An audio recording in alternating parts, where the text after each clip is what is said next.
This video has been a long time coming. We've actually put a month's worth of work in before recording this.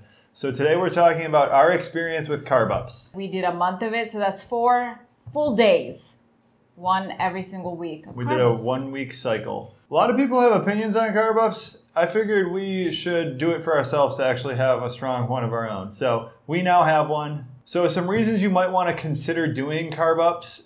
Pretty much unnecessary unless you start running into trouble. You start feeling like low energy. You feel like you just need a little jump start. Right. Maybe that could be a reason. Yeah, like really snacky. The reason we did it, muscle growth, gym performance. Those could be two great reasons you start implementing higher carbs. We did feel a little bit low energy in the gym, like it was a problem area. We tried the targeted keto, the pre-workout carbs. That was working for us. But we figured, hey, let's try this too. Let's check off all the boxes, see if we find something that really is beneficial to us. Exactly. So the protocol we followed. It's called Cyclical Keto Diet, CKD. Yeah, so real quick, Carb Ups can mean a lot of different things. It can mean like a little 50 gram of carb dinner one night, every couple weeks, every 3 days even. Cyclical keto diet means like more of a planned, like once a week, once every 10 days type of thing. And it generally means higher carbs. It's like carb cycling. Yes. So on your carb day, you go pretty hard with carbs. It's not just like you eat a sweet potato. It's like you go all out. And we went all out. Yes, we did. So we actually followed 10 grams times your lean body mass in kilograms. Yes. So for example, my lean body mass in kilograms is 36 kilograms. So multiply that by 10, 360 grams of carbs is what I would do on a normal carb up day on this protocol.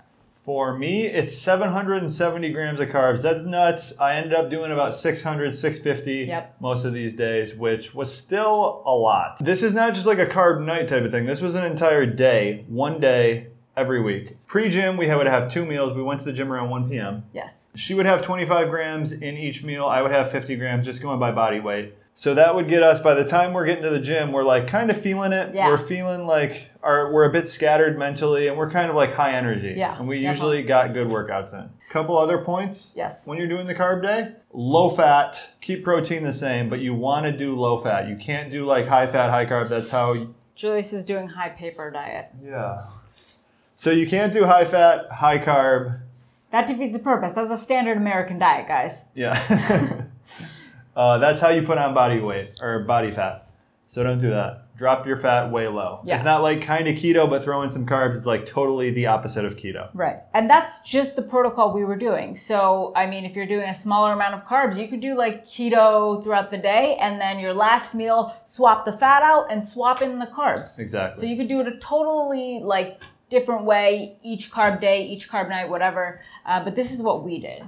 And we got home from the gym and we feasted on carbs. Yes. 500 grams since I already had about 100 earlier on in the day. An example of what I would have eaten, it would be like 3 huge Tupperware things full of rice. Yeah. Like a cup and a half of dry rice, 3 sweet potatoes. It's a lot of food, a lot of carbs. Yeah, I found it really, really difficult. And then the funny thing is like we'd eat so much and you feel sluggish and you feel scattered and unfocused, but you're still hungry, right? Yeah. Like you don't feel It's full. so weird, yeah. You eat so much mass of food, the volume, but you're still like ready to go. Or like you take a 20-minute break and then you're like, where's the Nutri-Grain bars? Yeah. We did a couple variations. We did 3 like clean carb days for the most part. We did 1 cereal, like moon pies, like maple syrup. Maple syrup. We did 1 like just cheat mode type of carb day. Yeah. Boy, was that a mistake for me. I mean, looking back, I'm glad I did it because now I know how my body handles like different types of carbs. So like when I did the maple syrup, that's pure sugar. Mm-hmm. Like there's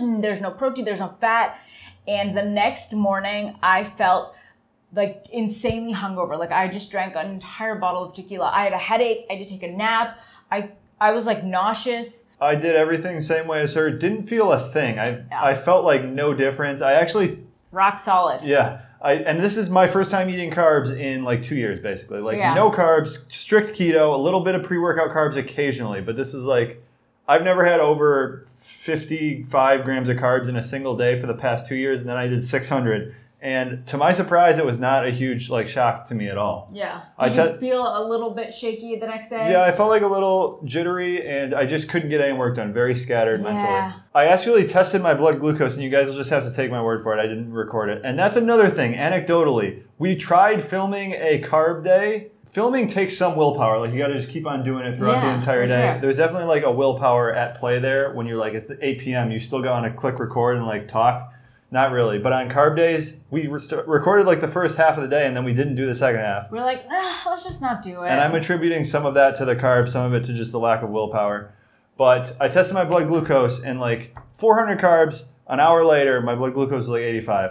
I would expect it to be much higher. I'm just very like insulin sensitive. I have good like dieting history. So obviously everyone's different. If you have a history of obesity, history of like insulin resistance, this might not be a thing. I also found, similar to testing the blood glucose, I bounced back pretty quickly, but for some reason, like the sugars, my body just, it didn't tolerate well over the night. And like I woke up feeling shit.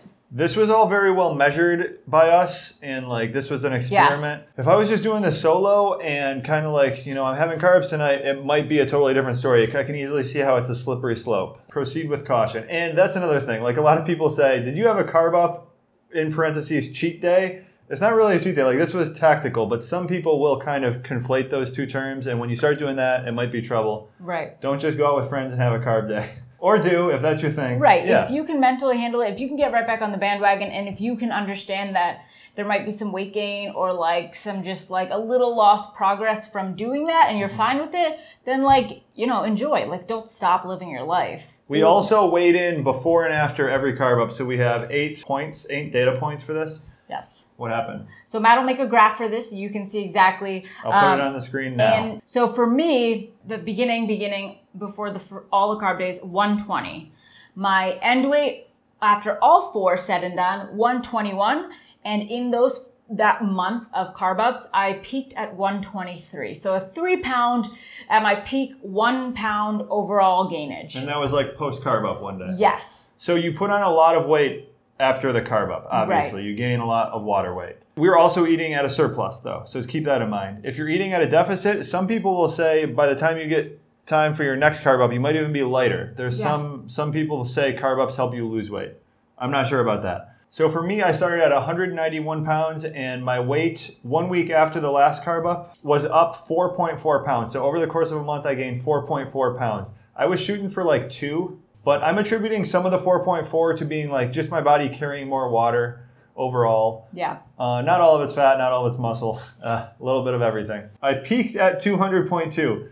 And as you can see from just the 2 videos, Mega's weight is much more stable than mine. Like in our fasting video, I lost 10 pounds. My body fluctuates a lot. People are different. Like that's what we're learning. So now for like some guidance and general things we learned. We have a lot of takeaways. 10 of them. The first one, especially on carb days, but overall, all of the days of the week, we saw increased gym performance. Throughout the entire month, gym performance was up. Yeah. And that's not like debatable. That's not placebo effect. It was definitely increased. That was a big part of doing this, right? We wanted to be better in the gym. We wanted to go more intense. So in that sense, it worked. 2. Having these carb days reminded us what carbs do to our body, how they make us feel. Personally, why keto is like the lifestyle I want to stick to as like unforeseeably. Yeah, after the second or third day, I was like, let's just do normal keto. Yeah. We wanted to complete the experiment. Yeah. You don't know how good you feel when you feel like that every day. Yeah. So this reminded me. Hardcore. Yeah. 3, this is minor for us, but like still something to note and possible for you guys if you do these minor appetite suppression. Appetite reduction. And this goes into your leptin levels being quote unquote reset so that you can, your list of leptin levels can remind you like, hey, I'm full, I can stop eating, as opposed to like, I'm hungry, leptin's not working.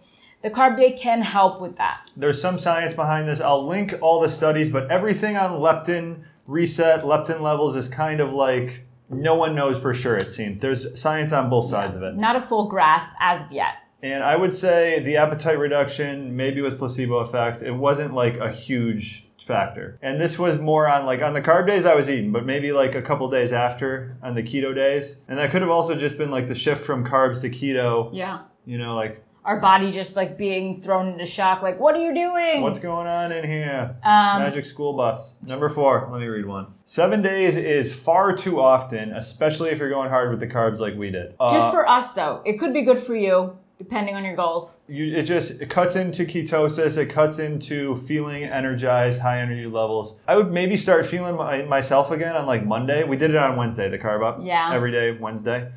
And maybe like Sunday, Monday is by the time I got back to feeling like myself, and it was just not enough time. And then Wednesday's right around the corner. And then Wednesday, I didn't need another Carb Up. That's the thing. You can kind of, now that I've done a month of this, I can kind of feel out getting back to the feeling I had before, just being flat in the gym. Right. And after the first Carb Up, I never felt like that again. And I still, this is 10 days after the last Carb Up. Yeah. I don't feel like that anymore. I feel good in the gym now with no pre-workout carbs, no Carb Ups, nothing. So I want to see how long this goes. Maybe it goes long time. 5. A huge decrease in productivity, which is something I mentioned earlier. When you're losing time and you work from home and like you work a lot, it definitely helps you in the gym. In my opinion, you're probably building muscle better because your gym performance is the biggest indicator of if you're going to build more muscle. Right. And for me, it's just not worth it. There's a better way. There's going to be some better protocol to follow than this huge Carb Up once a week. And for me, I was like really low productivity, but my productivity just kind of goes in waves. So I was like, maybe this is not causal. Maybe it's just correlative. But now I haven't done a Carb Up in 10 days and I'm like working till like 8 p.m., 9 p.m. at night pretty easily. It's totally different. I'm totally attributing it to the Carb Ups now. My productivity was down. We didn't get as much done as we could have, and if food is creating a lower quality of life for us, then we're going to only eat things that make us feel good. Number 6, certain carbs work better for certain bodies, and that's that. I'm not going to do maple syrup anymore. I think it's just the cleaner you do the Carb Up, the better, I would say. But like even like sweet potatoes versus rice, like some people can't do grains, some people can't do starches. Like everyone's body differs, and rice and sweet potatoes worked well for me. It was just like the sugary cereal type products that really brought me down. Yep. 7, loss of focus on the carb days. On the carb days, I almost like dreaded taking the first 50 grams of carbs that I took upon rising in the morning because your brain is just like going nuts. Yeah. You can't sit on the computer and do work. It's weird because I routinely ate 600 grams of carbs daily for a majority of my life. Yeah. And it was fine, but maybe being on keto for a long time, maybe just knowing what I know now, taking carbs, a bunch of carbs in a day, I'm just like scattered. So moving forward, we know that keto is the preferred method for our bodies. Like not just like living and feeling good, but like our bodies just run better. I think we already knew that, but this is just overall too intrusive to that, I would say. Number 8. It's not black and white. This is a good takeaway, in my opinion. Yeah. Because in keto, you're really in the mindset, good foods, bad foods, carbs are bad, stay away, never eat them. You're almost scared of them. A lot of people are really scared of them. They have some utilities, and this just taught me to be like, I can handle eating a sweet potato and rice and stuff at night, get back on it the next day. Yeah. It's not like you're in or you're out. It's not like you set yourself back 3 months by eating a bowl of rice. Yeah. It's a very gray thing. Do what works for you. Exactly. Obviously, the stricter the better, but you don't have to be super strict all the time. Yeah. Number 9. The big overall takeaway was that this was a success. Although like some production and like focus was lost over all the months, I feel like I gained in muscle, I gained in gym performance, I gained in appetite suppression, I gained in also just the mental satisfaction of like, okay, I had my carb fill, I don't really need those again, I love keto. I think what the takeaway for me is like, this works really good, keto works really good. There has to be some kind of mixture of this thing that works better. Yeah. Like that doesn't intrude so much on your just high energy levels, like all the benefits of keto. There has to be a way to incorporate this somehow, maybe once a month or something, once every 2 months. We'll see. We're going to experiment more going forward. We'll keep you posted. But right now, so yeah, I guess that's number 10. Our current approach is like, I just want to do strict keto, really strict keto for like a while. And see if we have gains, see if our gym performance continues to stay like at its peak. That's what I want to track. I want to track because I know, at least from my experience doing keto, I know my gym performance is going to like tail off a little bit at some point. I want to see how long that takes. Yeah, I agree. And then I think at some point, definitely maybe do a carb up again. Definitely maybe. But probably do a carb up again at some point if my gym performance drops off. Yeah, I can see myself incorporating a carb up, a high carb up, once every, at the most frequent would be like a month, once a month, because it really takes you like 3-4 days to get back. Yeah. Oh, that's something we also didn't note, that we did use the breath ketone meter. And like if we did the carb up on Wednesday, since we did such a high carb amount, like Friday afternoon, we were like back at it in terms of ketosis in our body. Mm-hmm. So yeah, in this protocol we followed, there was a get back into ketosis fast protocol that you follow afterwards. The 2 days after is high intensity cardio, fasted the day after. The following day you do low intensity steady state cardio for like hour. We did a half hour on a treadmill incline. Yep. You do that fasted. The theory is you'll be back in ketosis. That's not what we found. Personally, it takes a little bit longer than that, but everyone's different. That's it, guys. That's our take on carb ups. That's our experience. People have strong opinions on this. I'm not sure. I think it's just something you can try if you want to. We're providing you a resource. Carbs can be utilized correctly, and so can fat. Just do what works for you. Do some research. That's how we found CKD. That's how we decided to try it. Yeah, this is just something that's best experimented with. You don't need to feel like if you do a carb up that it's totally setting you back weeks and months of keto. Maybe like in the adaptation phase it could. So like don't do it in the first couple months. If you're starting to feel low energy, I'd say it's worth experimenting with. It's a tool we now have in our repertoire. We might pull it out at some point. Or we might not. We might not. So let us know your thoughts. If you've tried carb ups, if they've helped you. Thanks for watching. And let us know your protocol that you're following. If you're like a person who has a set, I do a carb up this many days, let us know how often and how many carbs.